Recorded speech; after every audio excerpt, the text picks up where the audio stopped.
Hey, everybody. Welcome to the Too Much on Her Plate podcast with me, Dr. Melissa McCreary. This is the place to be if you are ready to ditch the diets and find your own true way to creating freedom from overeating and emotional eating without more overwhelm and without more stress. Whether you are new to the podcast or a longtime listener, I made something for you.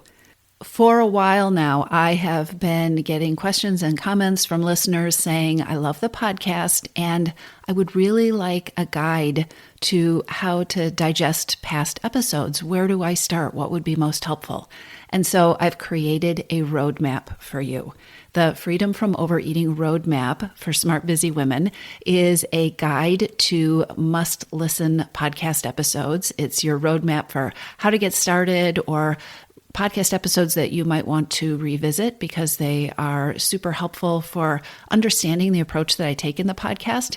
And in addition to this free user guide, I have also included resources for beginning to address the reasons that you overeat.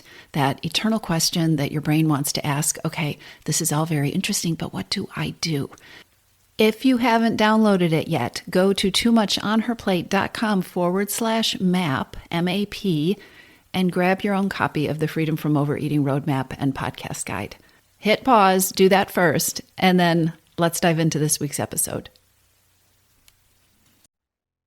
Hello, everybody. Come on in. Welcome to another episode. Today, I thought I would share with you an idea or a concept, a thought, I guess, that has been floating around for me. See, I was at this event recently, and in the course of a conversation, somebody asked me what it is that I do. I have answered this question hundreds of times. But this time, I don't know if it was because who I was talking to or the setting, or for some reason, something new came out of my mouth. What I said to her was, I'm a psychologist who provides executive coaching for well-being and for wellness. I've been thinking about that answer and about really the truthfulness of this answer ever since I had this conversation, and I decided I wanted to talk about it today. So first, as a way of setting the stage, I thought I better make sure we're really clear on how we're defining executive coaching. I asked Google for a definition, and here is what I got. An executive coach is a trained professional who helps high-level managers and executives improve their work performance, their leadership skills, and their ability to navigate difficult situations. Executive coaches often work with motivated, achievement-oriented professionals who want to advance their careers. Okay, interesting. So I'm a psychologist, and I work a lot with high-level managers and executives, and also entrepreneurs and professionals who are motivated and achievement-oriented, just like the Google says. Sometimes they want to improve their work performance or their skills or their ability to navigate difficult situations. And this is the place where I get really interested because so much of the time, they've actually nailed these pieces of the puzzle, the work performance, the skills, the abilities to navigate their work situations. They've nailed that piece of the puzzle, or they're doing pretty well. But the women I work with, for them, it feels like the success that they are achieving in these areas has their personal well-being and their wellness out of balance. It's like disrupted the balance of the scales. And I just heard myself make that pun that I didn't even intend to. But anyway, back to what I'm saying. For the women that I tend to work with, work might be going great, right? They're doing all the things and checking all the boxes, but they're not sleeping. Or professionally, their work life, they're soaring over there, but in the process, they've put on 25 pounds and they can't get in the groove with eating the way that they used to or eating the way that they wish they could. So for many of the women that I meet and I end up working with, their business or their professional life or their family life has been nurtured into the success that they dreamed of, but they are stress eating and they can't seem to make it to the gym. Or the habits that they don't like seem to be the glue that holds everything together. So as somebody who has a lifelong fascination with helping people solve their life puzzles and leverage missing pieces, I mean, I named my eating program Your Missing Piece because I love putting these things together. It is fascinating to me that we have normalized executive coaching and all the benefits that come from it. But so many amazing women are struggling alone with the other half of the puzzle.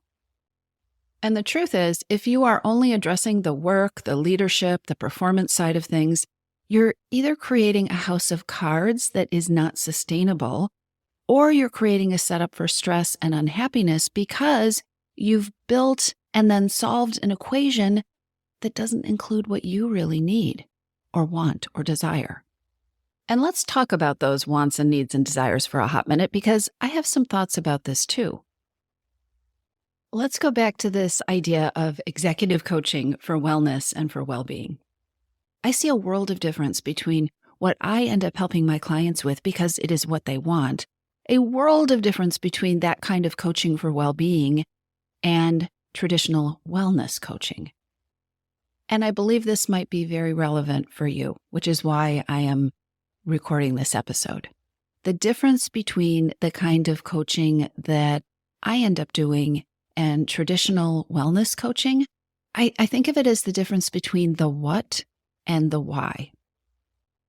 You do not need to be told to drink green smoothies, or to meditate, or to get to the gym, or to develop a 2-hour morning routine. You do not need a plan for intermittent fasting or tracking what you eat. In fact, you are an amazingly smart, resourceful person who has probably collected more of these plans and ideas and more information about what to do than you ever wanted. And it hasn't helped you get where you want to go. It has probably led to a lot of overwhelm and stress. I would be willing to bet that if you take a moment and pause this podcast, you could write yourself quite the complete plan of what you think you should be doing to up-level your wellness and your well-being. You could put it all on paper. You don't need any more whats. You don't need someone to give you another to-do list. Here's what I believe you need. You need someone in your corner who knows that you are smart and resourceful, even when you are not feeling it so much. You need someone in your corner who can help you untangle why you know all the things, why you've solved all the world problems that you address on a daily basis, and why you find yourself in this place, the place that you are with your own wellness, your own well-being, and quite likely with your eating. It's the difference between getting more what to-dos, and looking at the why. I help you look at the why. I think that is an executive coach for well-being and wellness. Guess what? When you get the help and the support so that you can stop treating your well-being and your happiness as another to-do list, that you don't have time for, you actually change the game. When you stop loading up your programming, your social feeds with experts and influencers who are helping you load up your to-do list with more wellness hot tips and hacks and things to do, the game changes. Talk about executive coaching. When you figure out how to own the power that comes from meeting your own needs, when you address the hidden hungers resulting from the stress, resulting from being too busy, from tough situations and the emotions that come with them, from exhaustion and overwhelm, and from too little self-care and me time, when you address these things, everything else changes, including the way you show up and feel professionally, including your eating. You know, the food, that Band-Aid that was holding everything together so you could be the high performer that you are. So you think you're soaring in so many areas now? Wait until your well-being and your wellness are aligned.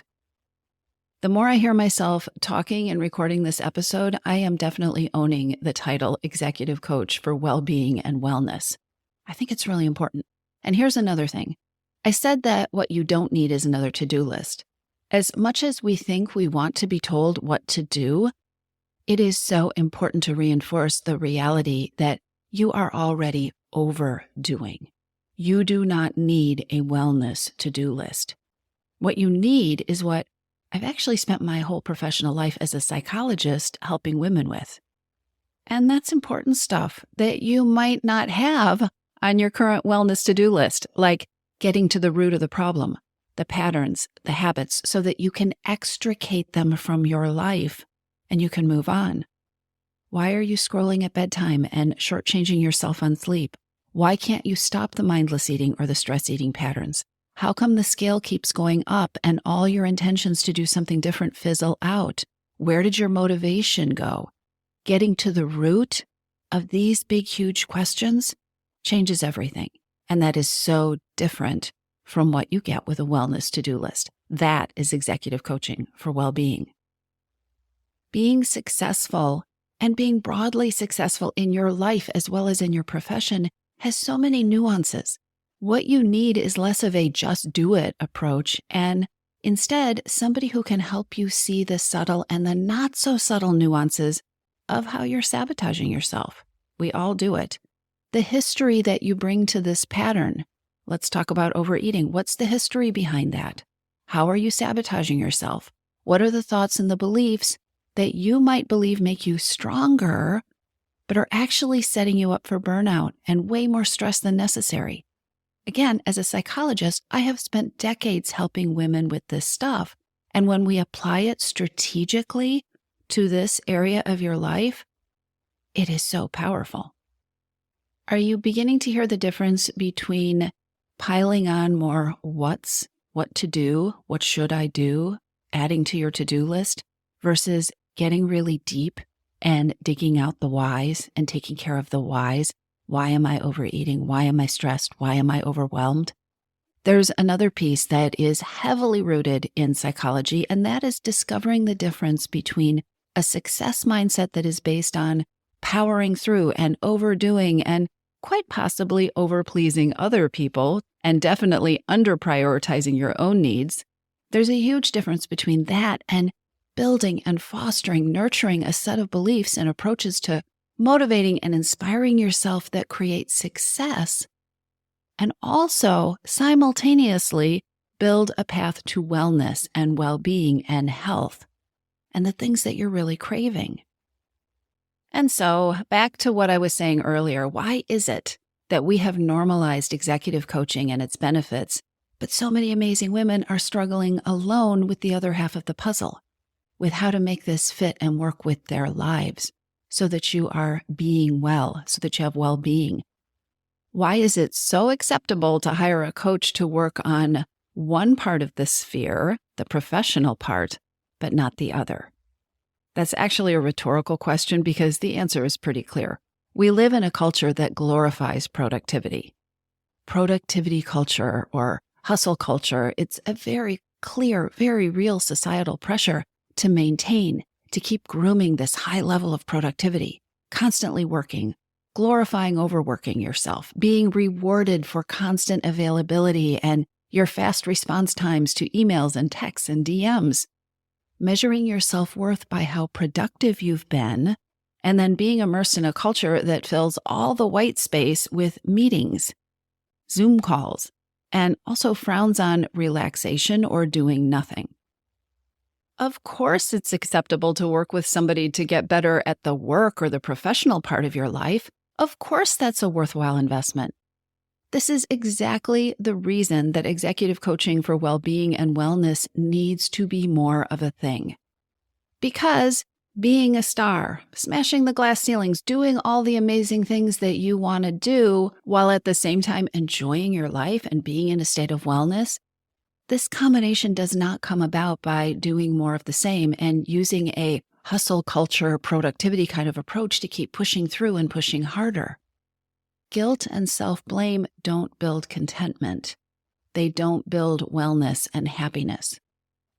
Solving for the whole puzzle, the puzzle that includes you in all the success, it actually requires relearning and also unlearning and support for an approach and habits and beliefs that go against the grain of so much societal pressure.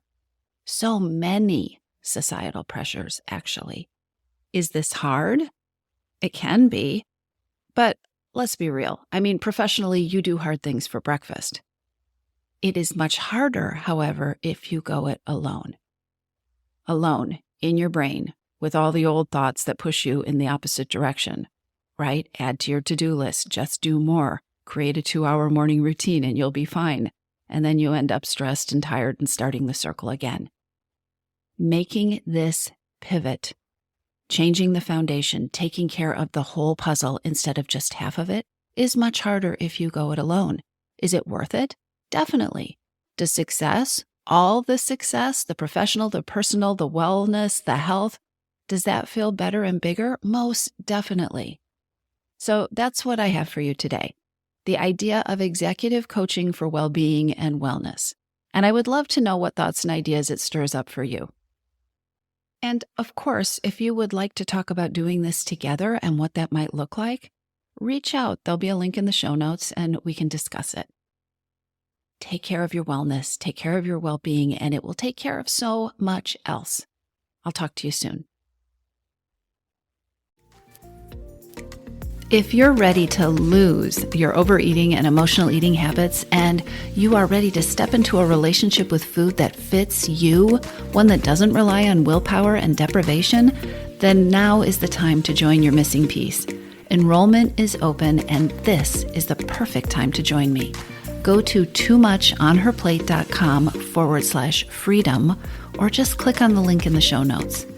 Your Missing Piece is the program where I show you step-by-step how to create freedom from overeating with a unique combination of psychologist-designed, personalized work with me, coaching, and smart strategy.